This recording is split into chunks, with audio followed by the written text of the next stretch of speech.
This first email is from a member of the website who says, "What is your advice about staying out of other people's dramas, and how do you cope with the getting and protecting behaviors of others?" Unless I'm specifically coaching someone, unless somebody asks for my loving and teaching, I don't listen to drama. I just don't get involved. Well, how do you do that? Don't listen. How do you not gamble when you're in Las Vegas? Don't put money in the slot machines. I just don't devote any attention to it. So when other people are in their dramas, my brain just goes somewhere else, often followed by my body. I just don't do it. Just say no, as they say to drugs, because it is a drug. This writer continues, "I'm noticing how protective I am of myself regarding not tolerating or wanting to deal with other people's foolishness or to caretake or be codependent, whatever." Well, good for you. Good for you to stay out of it, but I would, I guess, suggest that you not think of it as protecting yourself. You said, "I notice how protective I am." You just choose not to involve yourself in it. So family members are having a drama about Aunt Susie and whether to put her in the nursing home. What do? Shut your mouth. Go get a drink. Go get in the car and go somewhere else. It's really easy. People who have been involved in drama all of their lives think that there's just no way out. They feel trapped because the family has always done that, or my friends have always been dramatic. Well, I've been doing this a long time, and I've learned that people can just choose to withdraw from it. You don't have to be there. Just because people expect you to, just because people invite you to a perfectly good conflict, doesn't mean you have to attend. You continue, "What can I do when a friend starts to complain?" You can do whatever you want. I can tell you what I do. I say something like this. These aren't magic words. These are not a formula. It's more an attitude. I just say, tone of the conversation's getting a little more negative than I like. Don't need the stress. So what would you like to do? Almost invariably then, they speak. They'll say something like, "Well, what would you rather talk about?" And I name something. Or they might make an excuse. "Oh, well, I was just trying to," because people almost always have an excuse for something that deep down they know is wrong. Notice people never offer excuses for things that are right. "Oh, wow, I see that you're sweeping up the room." Nobody ever makes an excuse for doing good. We really do have this sort of inner sense of what's right and wrong. So if somebody makes an excuse to me that they're being bitter or gossiping, then I say, "Well, this is just what I'd rather not do." So I wasn't imputing to you any motive, just, would you rather talk about something else, or I'll talk to you another time. Just like that, including the tone. Because if you say it with the tone, if you're afraid or irritated, yeah, you're going to really alienate somebody, and now you're going to have made your own conflict. You conclude by saying, "I'm finding that two friends in particular have behaviors that trigger me, and it's challenging to spend time with them." So think of it this way, or don't think about it this way, but it's a suggestion. Everybody in this country would understand if you had a severe peanut allergy, wouldn't they? Where you'd even die from inhaling the dust of peanuts. And yeah, there really are people like that. I've been on a plane flight where they said, "We're not serving peanuts because we have one passenger who's severely allergic." And everybody in the plane went, "Well, okay." They were willing to forego peanuts so that somebody didn't die.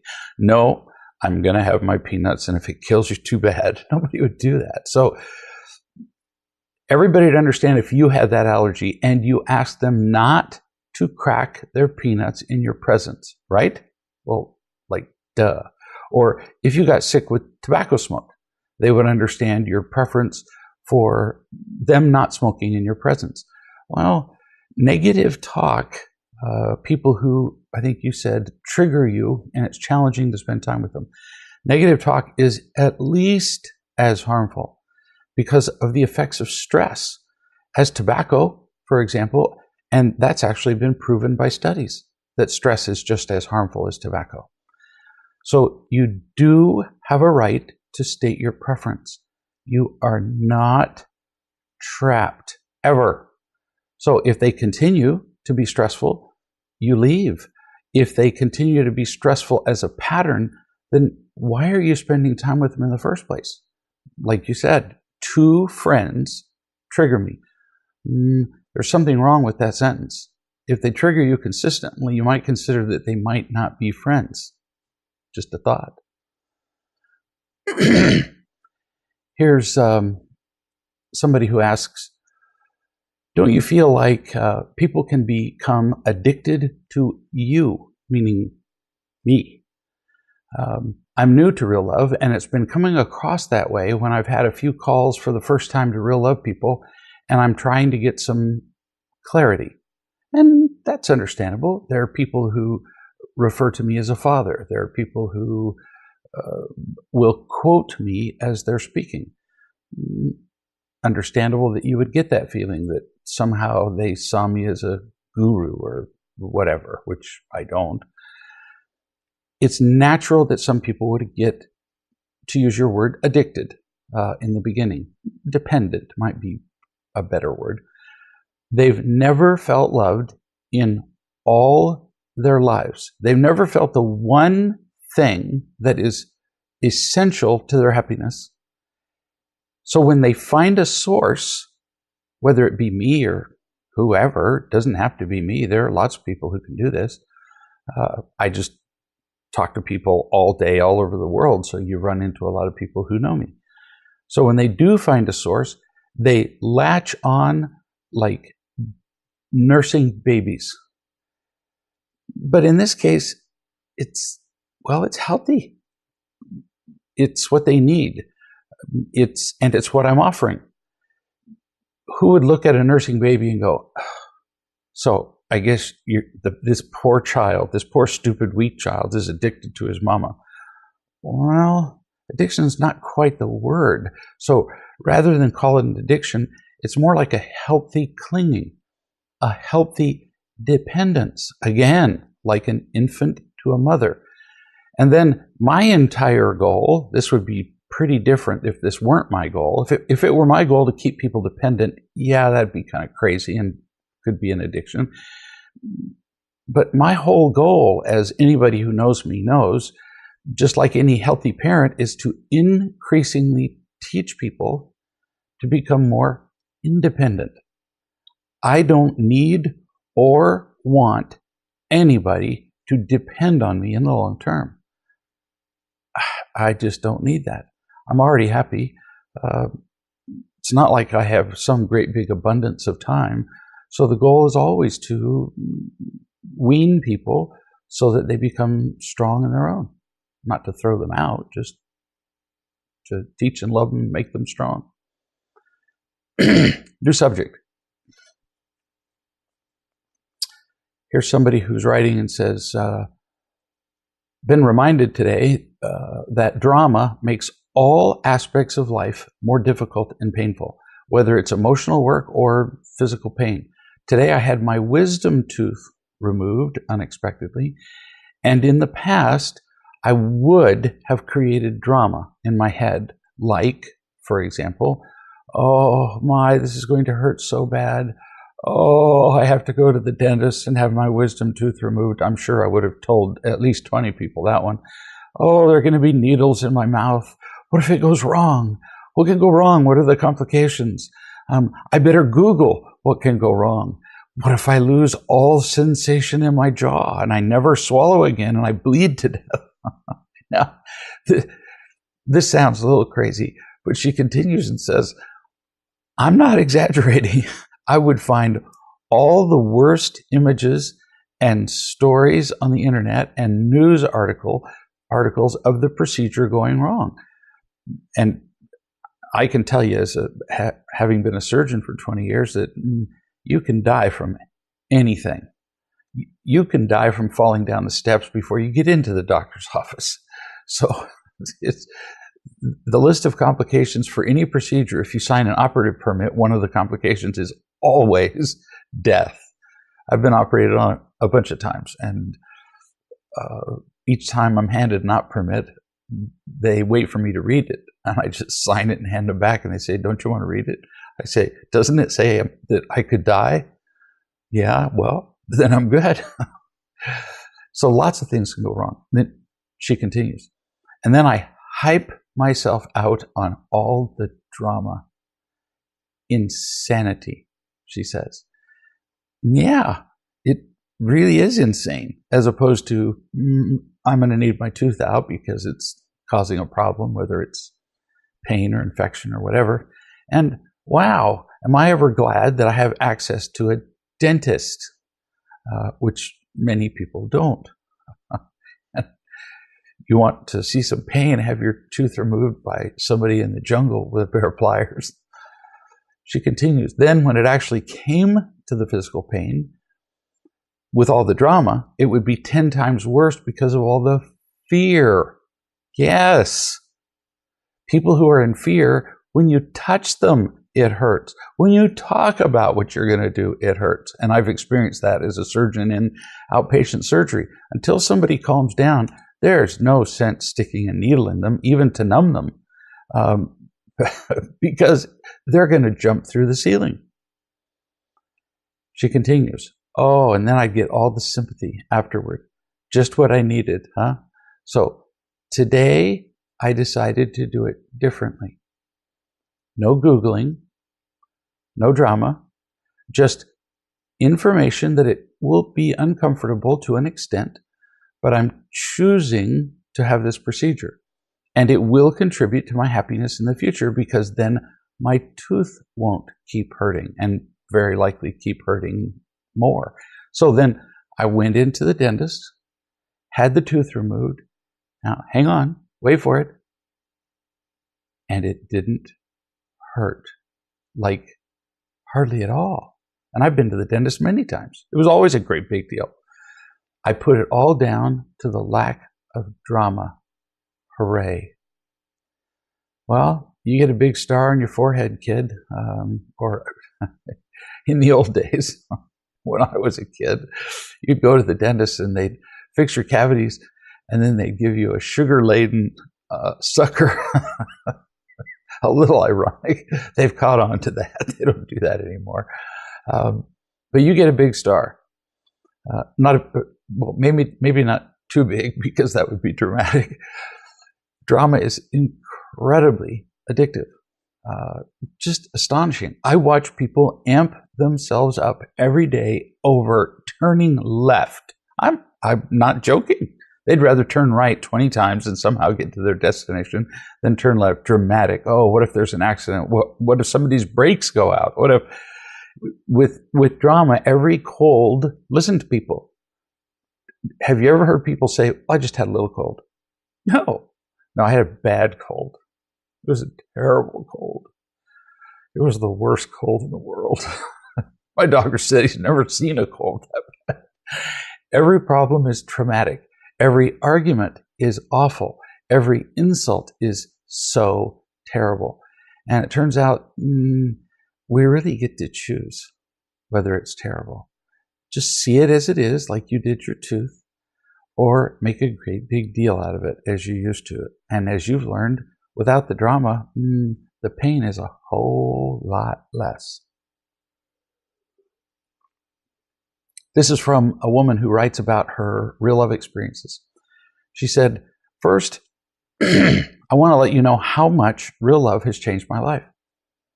When my friend told me about her journey, I went home and I listened to the first book on audio. You had me hooked from the introduction. My husband and I then had an intervention, and she names a coach, back in August. In real love terms, we are now 5 weeks old, since the intervention. And I can't tell you how much our marriage has changed and how much I've changed.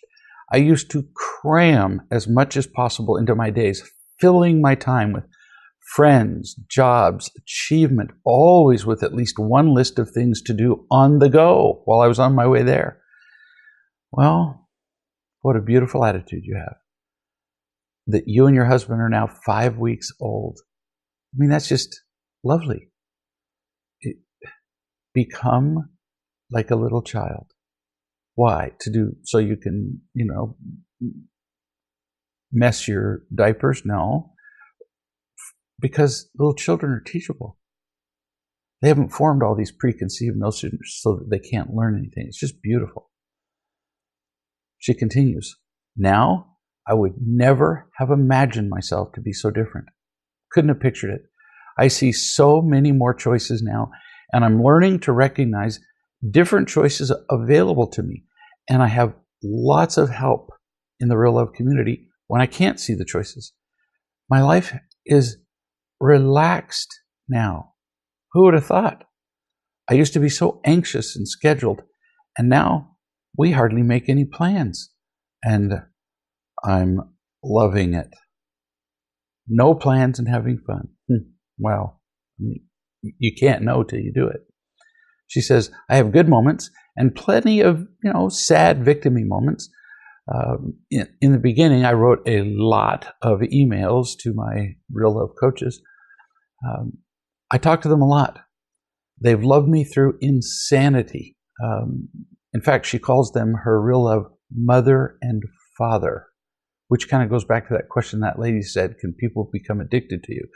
Well, in the beginning, when we're changing our entire life perspective, when we're becoming like a little child and learning, what do we need? Every child needs parents, loving parents, and that's why she feels that way toward them. She says, they've loved me through my insanity, sheer joy, and everything in between. And they keep doing it every day. I love talking to them. I love the way I feel when I talk to them.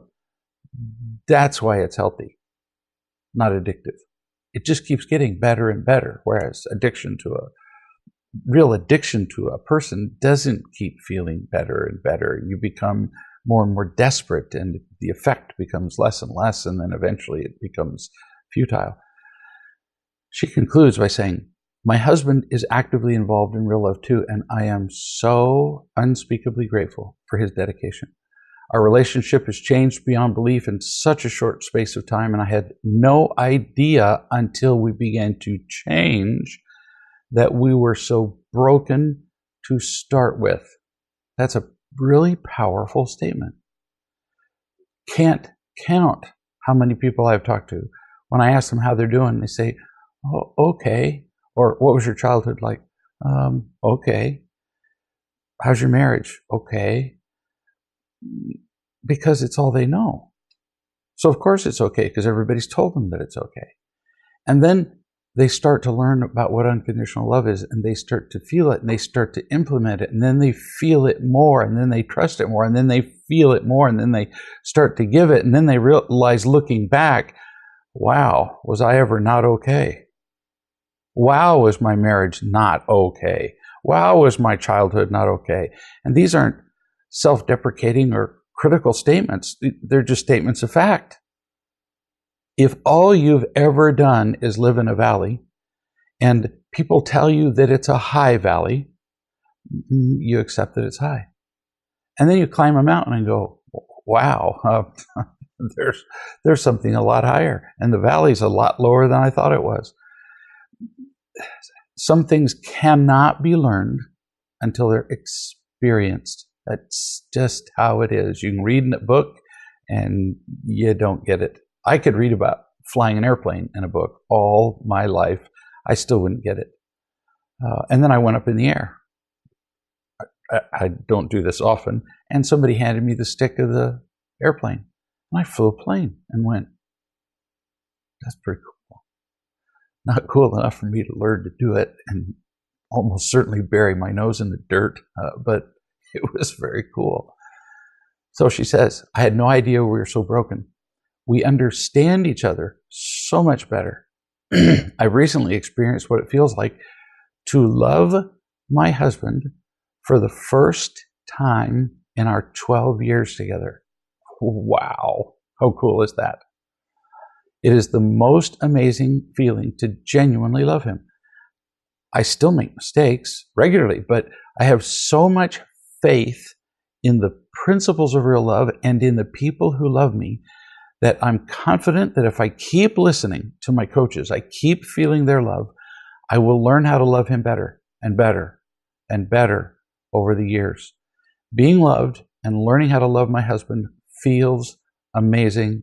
It's a miracle. Well, I'll make you a promise. You keep doing what you're doing, and I can promise you it gets nothing but better and better. Addictions don't do that, whereas unconditional love does. New subject. Vina, who many of you know, some of you don't, but she's more commonly known as the mother of Zoe, who I tell stories about from time to time, just like my daughter Jeanette is known as the mother of Sylvie, because, well, Zoe at 3 doesn't send me stories about herself. So Vina says, my mother is in town for the holidays, and she's crazy about babies, just loves them.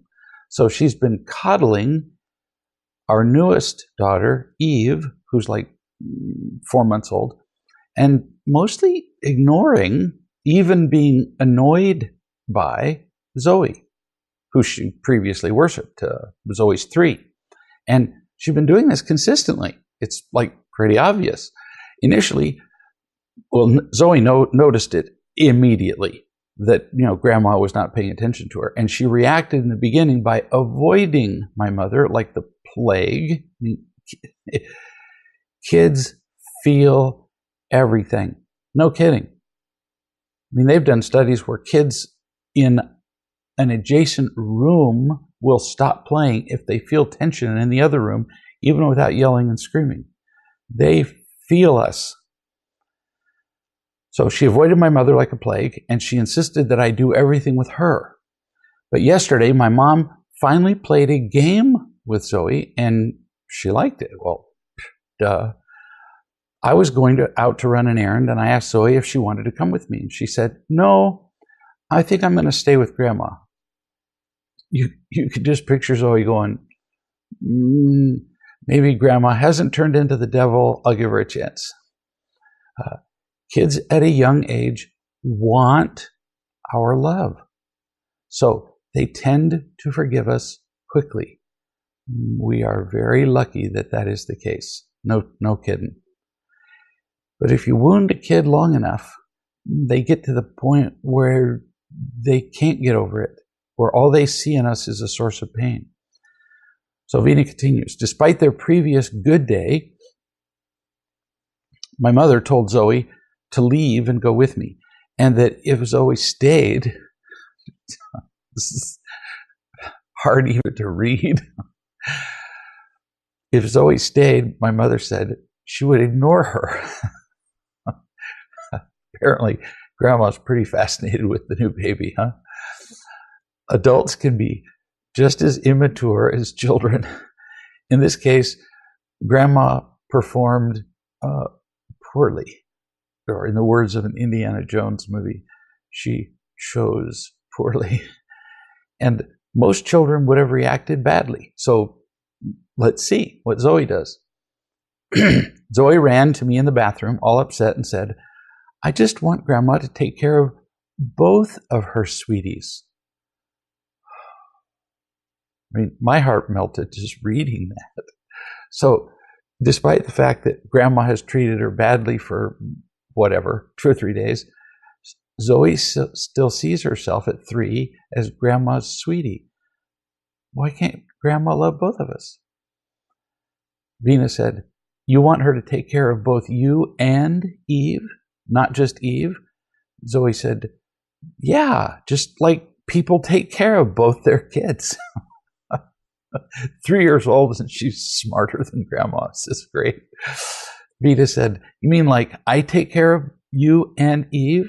Zoe smiled and said, "Yes." Vina, I thought this was remarkable because even when my mom has been irritated at Zoe for, longer than I thought, 2 weeks, Zoe still doesn't blame Eve.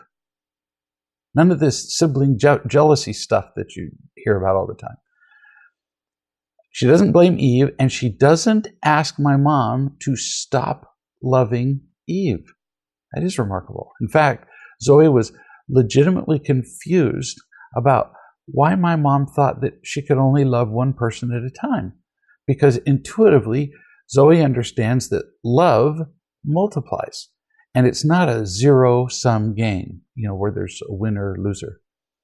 So I took Zoe's hand and we went to my mom and I explained what Zoe had just said to me.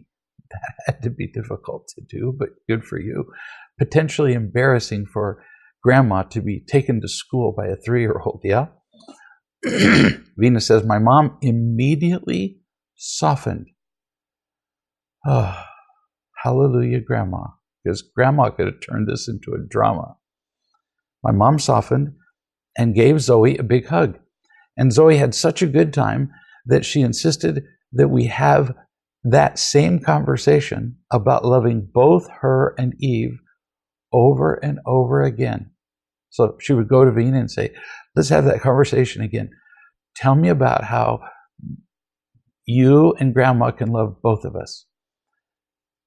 Eve is almost 4 months old, and I still haven't seen Zoe actually angry or resentful toward her, ever. It's remarkable. Children who don't feel loved will do pretty much anything to protect what they have, including attack siblings and parents. There are many, many stories, and I've met some of these kids who have not been loved at all unconditionally by their parents, and then a new child is born. One little 6-year-old that I can remember, they had at least learned to start a fire, stacked wood around one of the legs of the new baby's crib and was lighting it on fire before mom came in and saved the kid. A child who doesn't feel loved sees everything else, all the other forms of imitation love, as a competition. With imitation love, there's always a competition because there's a limited amount. There's a limited amount of praise, money, food, sex, power, land, and so we have to compete for it. So if you starve a child of the real thing, they will fight to get everything else. But here's this mother, Vina, saying, Zoe doesn't have to do this. So Zoe is apparently so secure in feeling loved that she doesn't need to do all that acting out. How lovely is this? That we're all being schooled by a 3-year-old. All of us. I'm learning from this 3-year-old. Vina concludes by saying, Zoe will occasionally test what happens if she pretends to pull Eve's hair or, something like it. Pull her leg, pull her toe. But it's more like an experiment to see how I will react. And she's always careful to not actually hurt her when she's doing this little testing. Because the testing is about what she is and is not allowed to do with a baby. She's never had a baby before, and so she's just learning. This is normal exploration, as children do with pretty much everything. I've watched little kids carrying a cup of water across the kitchen, and you can just see this little look of curiosity come over them, and they go, and they just drop the cup of water and see if it'll break on the floor. And then everybody gets excited and yells at them and cleans up the mess and makes a lot of drama. And the kid's going, well, I just wanted to know if it would break. Turns out it does.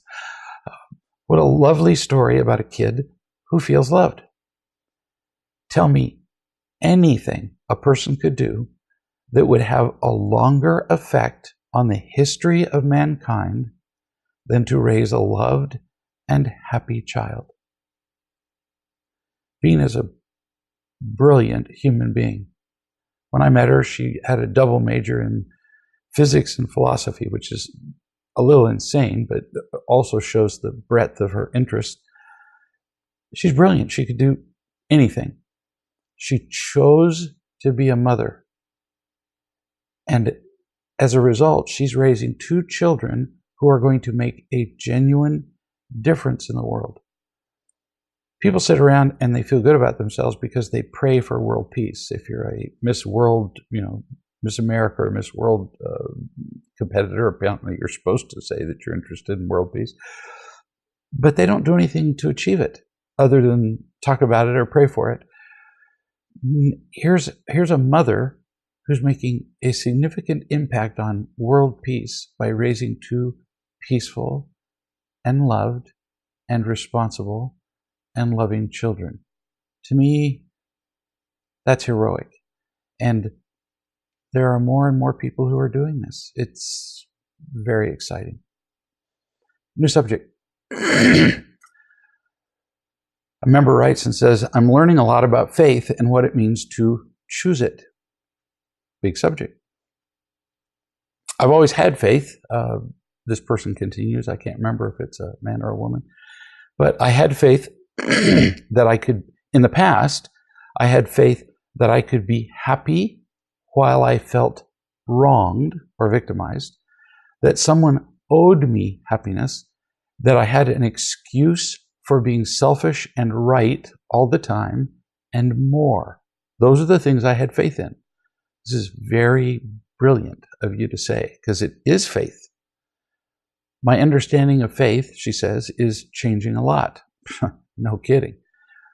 We all have faith in something, always. We all trust in something that we can't quite see or predict, which is what faith is. But most of the time, we choose the wrong things to trust. So in the absence of real love, what are we going to trust? We're going to trust what everybody around us trusts. Victimhood, anger, hiding, lying, power, hitting, arguing, whatever. We trust what we're taught to trust because all of those things give us some reward. She continues and says, now I have faith that you love me, that other people love me, that I won't feel alone, and that my life will be okay. I have faith that my husband is doing his best to love me, and that I don't have the right to want him to be different, and that by even wanting it, I will communicate that with my tone of voice, my language, my posture, and I'll hurt him and me. I have faith that even though I was not a loving mom, my kids now have a chance to feel loved and learn to be responsible. That's quite a change in faith. You had faith before. You had faith in lies. You had faith in things that don't work. You had faith in the wrong things. Now you have faith in true things.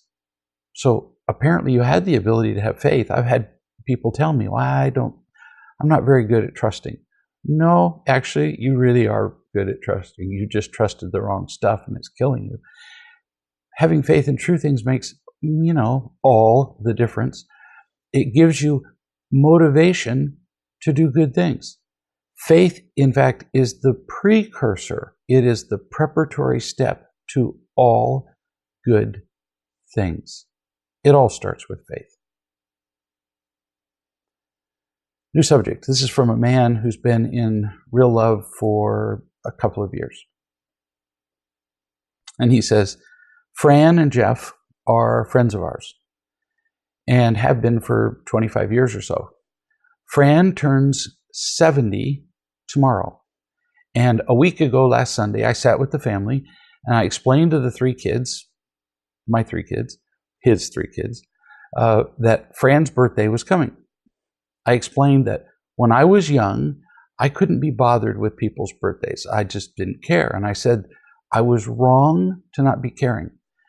And I told them, I realize now how important it is to remember the birthdays and other notable events in the lives of the people we value. We're getting close to the edge of a cliff that you might fall off of. So let's talk about this. You can tell them that you are wrong, but they really, really don't want you to tell them how they should celebrate somebody's birthday. Just because you were wrong doesn't mean they have to, at their young age, learn the same lesson that you didn't learn until you were 50 or whatever it is.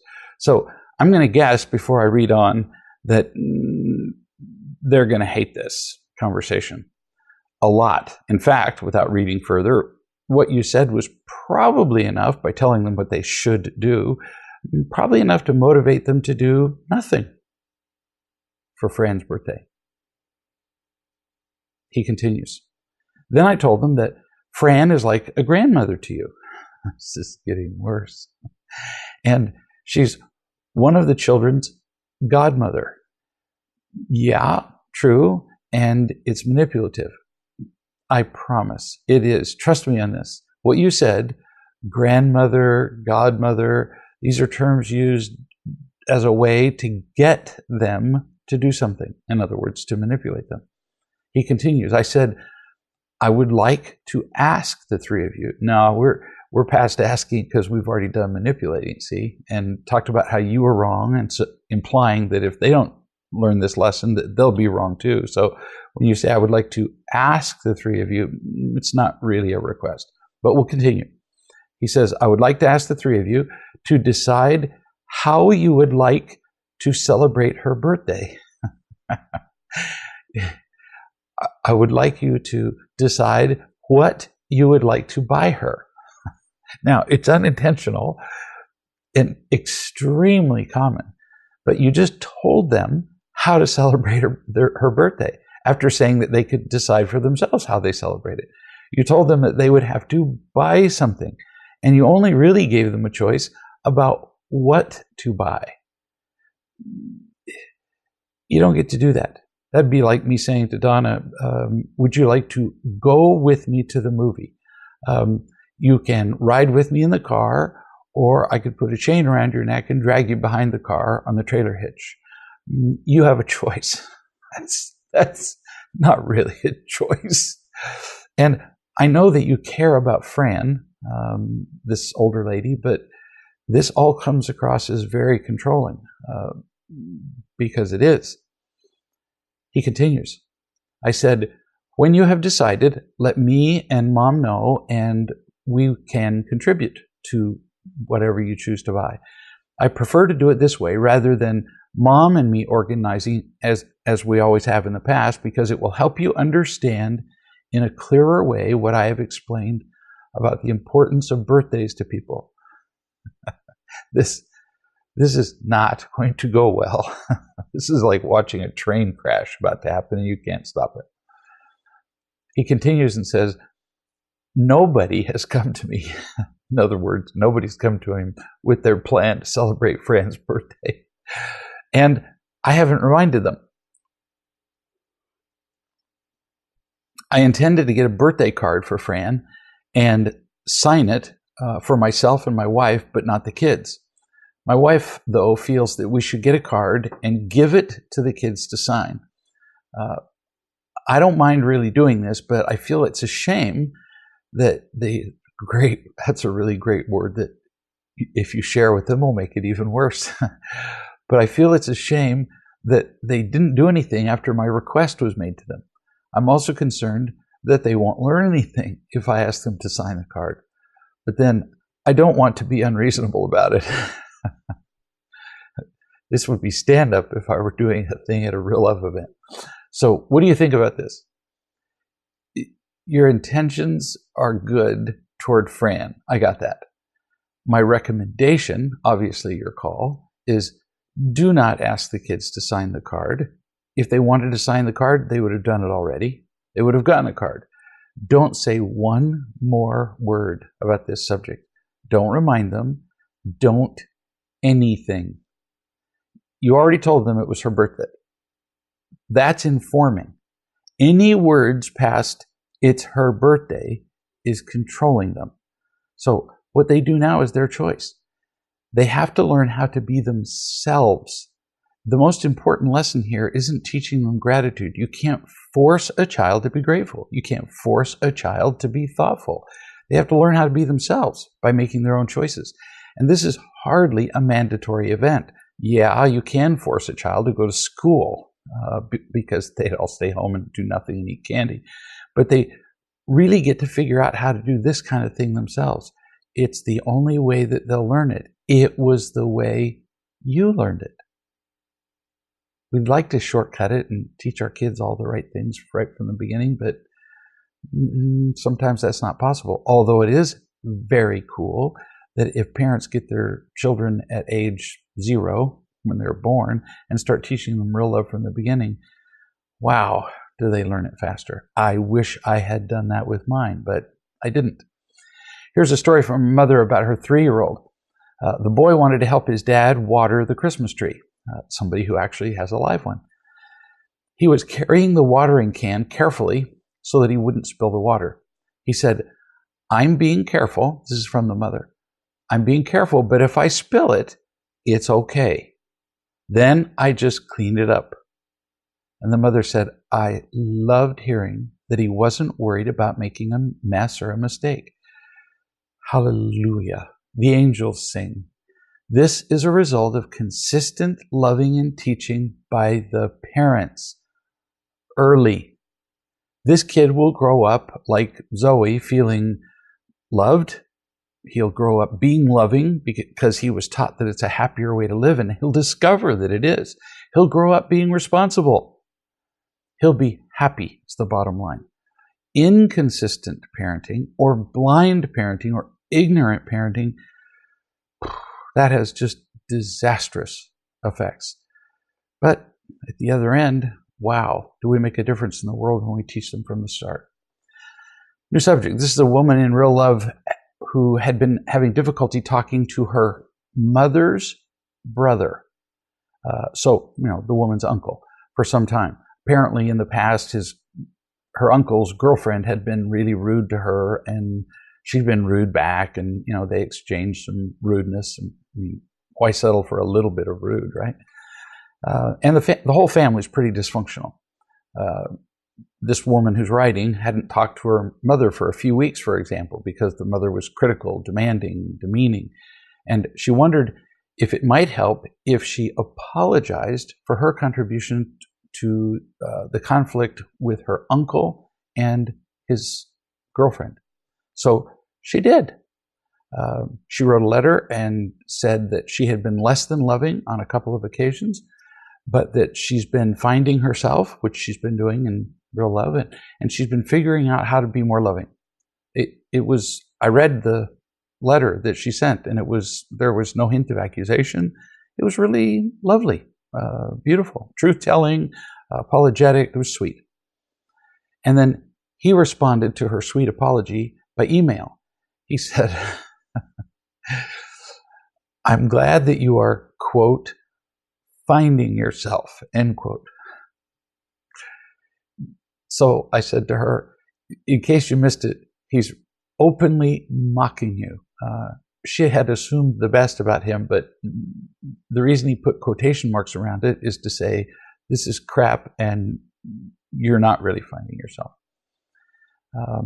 She said to me, "It has been very the uncle continues in the letter, "It has been very stressful for me and my girlfriend," he named her, "and your mother at our family gatherings." And this is all capitalized.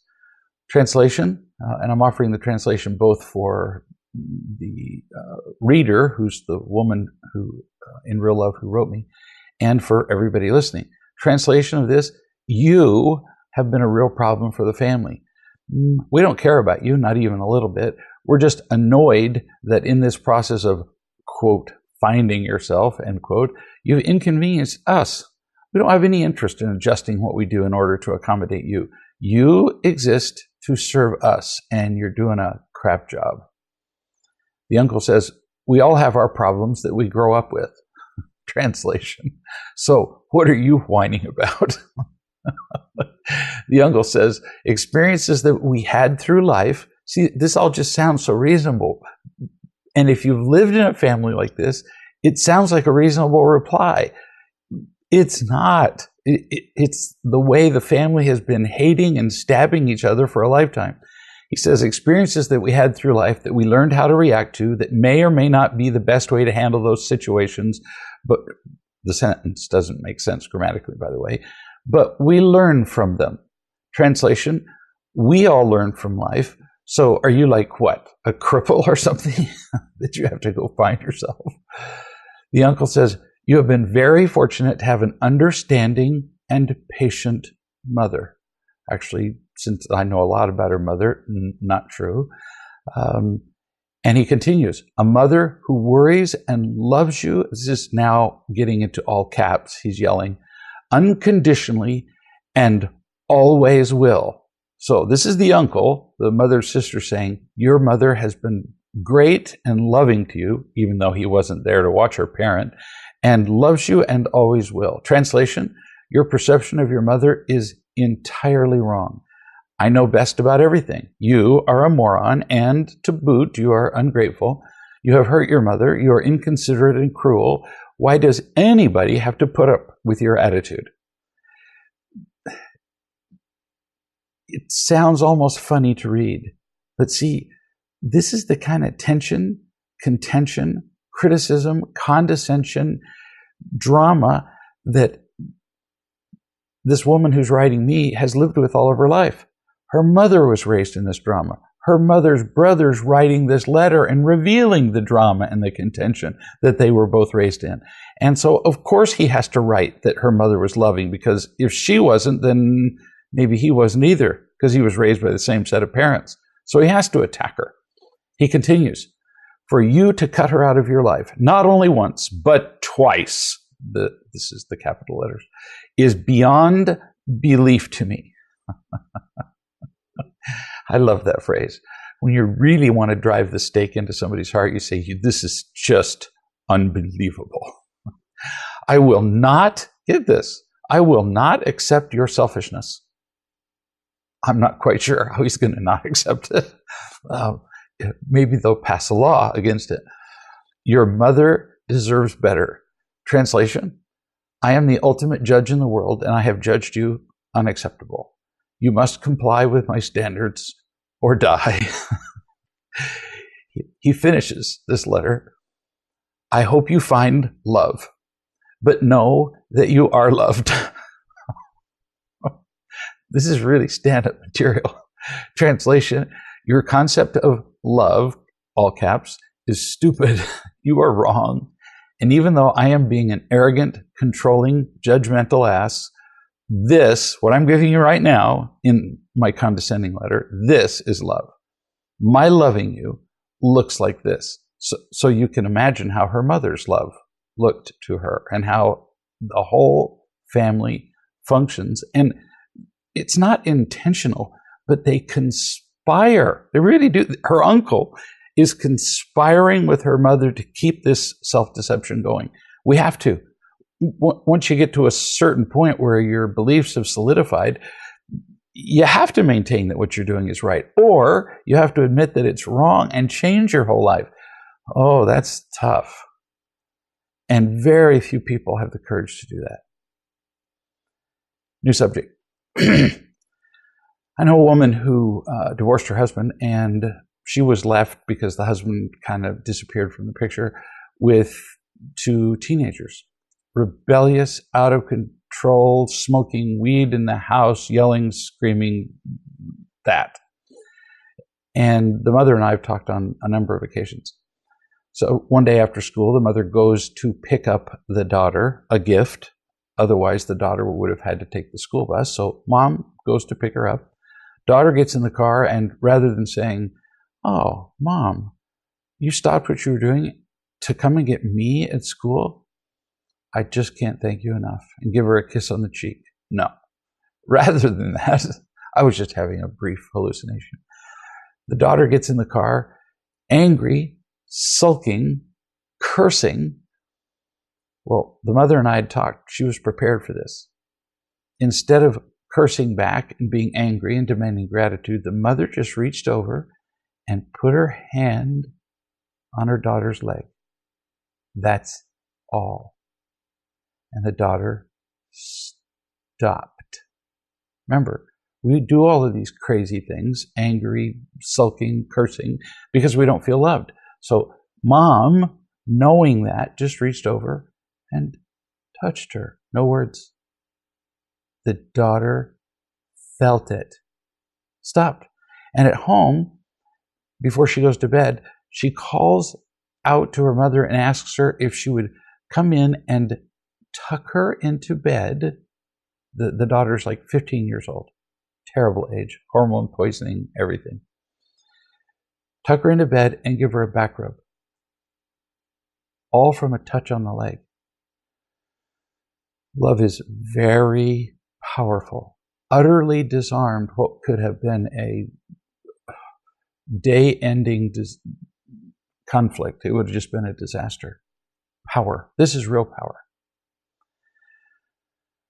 I'm going to talk about a young woman who was miserable in a terrible relationship, really awful. When I met her, she was just on her way to terminal misery. So she started the process of finding unconditional love, trusting it, remembering it. And my first recommendation to her was that she would have to leave her boyfriend, as in now, like while we were talking, like send him a text then. Why? Because she's so tender and so wounded that he continued to wound her and would have utterly derailed her process of growing, distracted her to the point where it would have stopped completely. After somebody's been sufficiently wounded and you put them in the hospital and put them in a hospital bed and they begin the process of healing, you can undo the process of healing. Having been a surgeon forever, you can undo 500 stitches and a whole lot of internal work and putting things back together with a single swing of the bat. Poof, it's all undone. I knew that's what her boyfriend would do, just from a few sentences from her. So she did it. She broke up with the boyfriend. And she has kept at it, kept being loved. She's been amazing. Step by step. She learned to prefer loving contact with an unattractive old 65-year-old man, that's me, to the exciting but distracting interactions of a boyfriend. That's when you know somebody's serious. She was willing to give up all the sources of imitation love in her life. Unbelievable wisdom for somebody in their 20s. And I talked to her the other day. She radiates. No kidding. She beams. She looks like a different human being. Before she like she'd been drugged behind a truck down a country road. And she said, and I think I maybe mentioned this girl in the past, but I'm not sure. She said, for the last couple of days, I've experienced feeling like myself, like who I really am, for maybe 5 seconds a day. Well, wow. That doesn't sound like a lot. 5 seconds out of a whole day. I didn't compute what percent that is. But once you've had 5 seconds of something for the first time, you can repeat it. Kind of like the first time Columbus touched land in the New World. Well, the first time, he didn't exactly make a great big difference to anybody. He didn't exactly accomplish anything. But once he touched land here, it opened up unimaginable possibilities for the people who would follow him.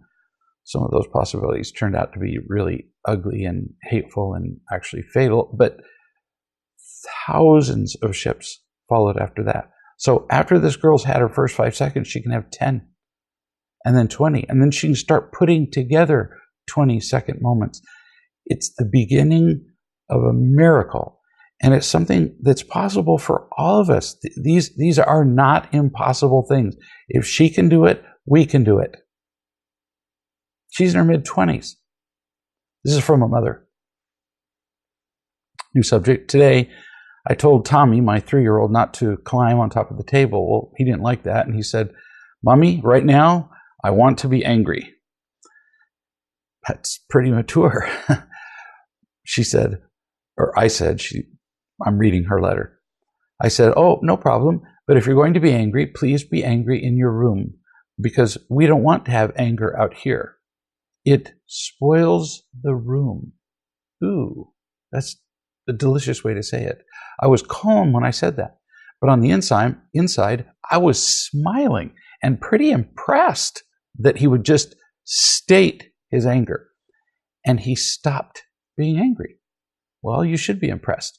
You taught him. You loved him. You didn't give up. She continues, "I worked at preschool today. We were in charge of a cooking project. And we had to rush a little bit in the morning at the house to go to the store before school and buy the ingredients for the fruit salad and whatever. We were in a hurry, but we were not stressed out. And Tommy, 3, was so cooperative. He ran all over the store with me, and he kept saying, I'm running because we don't want to be late." How many times have you heard a 3-year-old saying, "We don't want to be late now, Mom. We need to run"? When he feels included and connected, his mother continues, nothing is difficult. He has such a positive attitude. He looks for ways to be helpful and gets a lot of satisfaction out of that. He feels important, like a big boy. Today, I involved him in a lot of things that I did. If I didn't, he'd ask for something that he could help me with. He loves doing stuff with me. Well, yeah, kids love being with a loving parent. So when a parent says to me, I just don't understand why my 14-year-old avoids me. And I'm thinking, well, me either, because I'm really attracted to that tone of voice. If we're loving, our kids want to be with us. Period. Done. If we're not loving, they don't. She continues, and now that he's older, there's just a lot more he can do. It's funner. This age is so fun. I love seeing his confidence. We had to fix our front light. A lady walked by with a few kids on bikes, and Tommy said hi loudly and confidently and waved at her. It's endearing. He enjoys being confident like that. There's something childlike about fearlessness. Like he hasn't learned that there's even a need to be afraid. That's just like balm to my soul, for a child to have no need for fear. If a child has no need for fear, then that child's never going to have a need for everything that follows. Lying, attacking, being angry, hateful, selfish, blah, blah, blah, blah, till you end your life alone and miserable. And he's a confident kid. Confidence comes from being involved, from doing things like this mother's doing with her child. Love is unconditional. Confidence is not. It comes from succeeding in doing increasingly difficult things. And this mother is doing both, unconditionally loving her child and teaching him to be responsible and confident. Simply glorious example for all of us, from a 3-year-old and his mother.